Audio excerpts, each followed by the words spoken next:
Bienvenue à Road to World Games.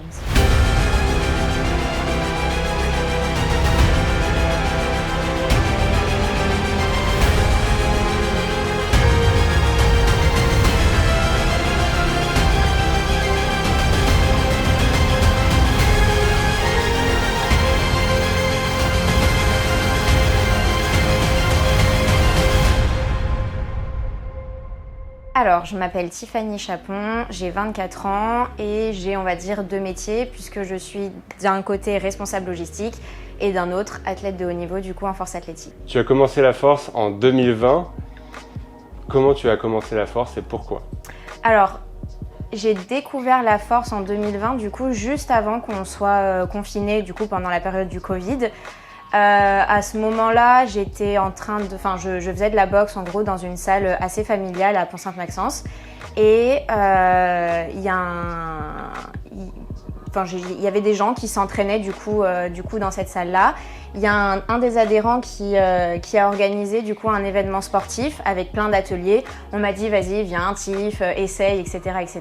Et du coup il y a un homme qui faisait de la force qui m'a repéré et qui m'a dit bah viens essayer avec nous, ce serait sympa un samedi, etc., etc. Au début, je voulais pas trop parce que je suis très dans ma routine sportive, j'aime bien, voilà, du coup, je faisais vraiment que de la boxe. Et au final, j'avais une amie à l'époque qui m'a dit « Vas-y, viens, on va essayer ». Donc, j'y suis allée, ça m'a vraiment plu. Et après, en fait, on est tombé du coup dans le confinement. Donc, plus de salle, plus de force, plus rien du tout.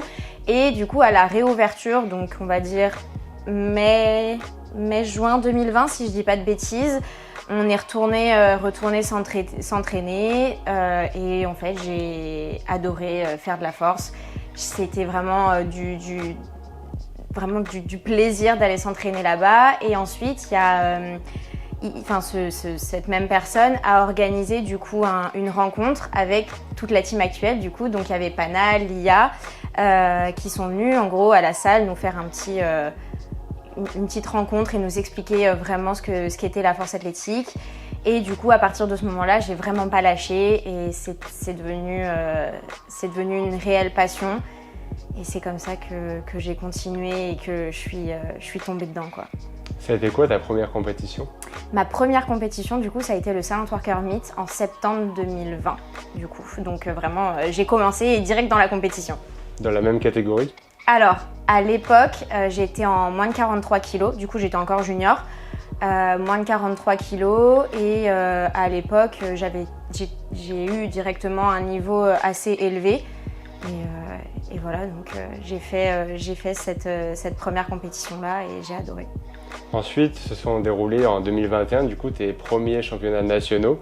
Peux-tu nous le raconter? Alors du coup, à la suite du Silent Worker Meet, j'ai été, on va dire, un petit peu repérée par la fédération. Et ma deuxième compétition, ça n'a pas du coup été les championnats de France, puisque ça a été un test de sélection pour les championnats du monde.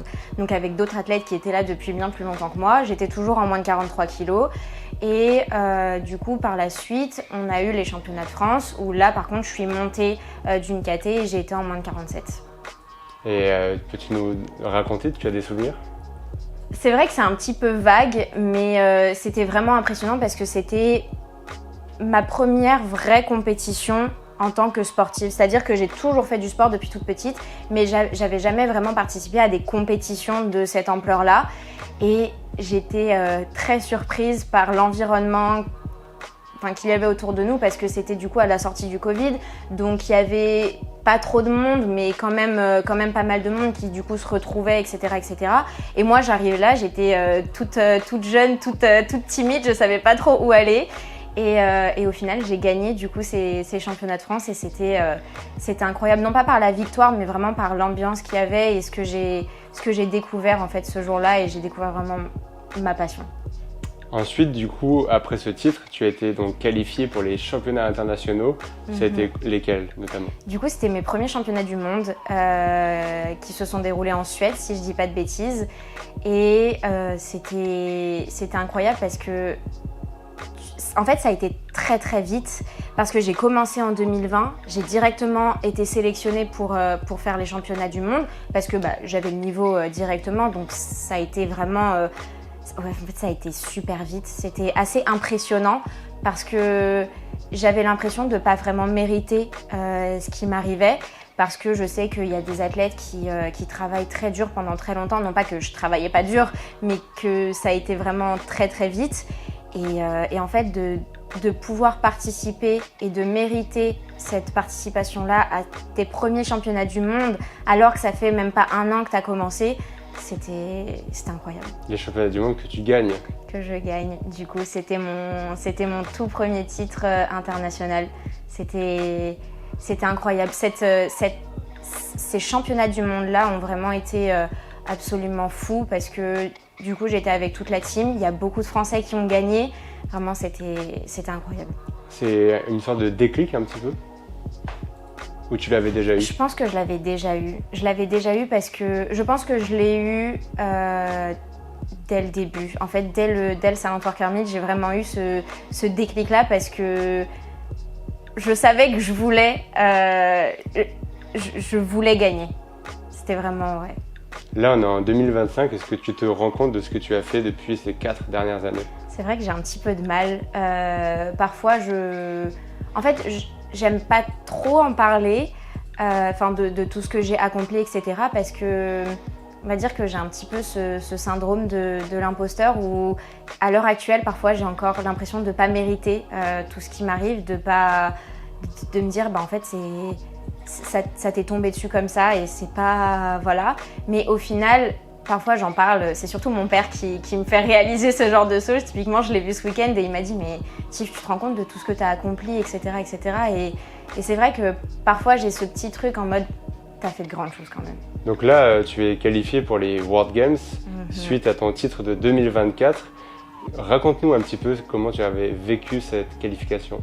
Alors c'est vrai qu'à l'époque, je savais que les championnats du monde de 2024 étaient qualificatifs pour les World Games. Bien évidemment, mon objectif, c'était d'être qualifiée pour les World Games. Mais on va dire que mon objectif premier sur cette compétition-là, c'était quand même de conserver mon titre et de gagner. Ce qui a été le cas du coup. Mais c'est vrai que sur cette compétition-là, je réalisais pas vraiment, entre guillemets, l'enjeu que ça avait pour les World Games.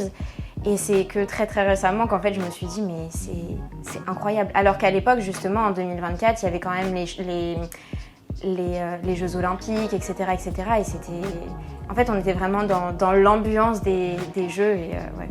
Tu te rends compte avec le coq? Ouais, c'est avec la flamme, les anneaux, le coq, je suis là en mode ah finalement. Ouais non, franchement c'est incroyable. Ce sera quoi pour toi l'objectif des World Games cette année? J'aimerais vraiment gagner.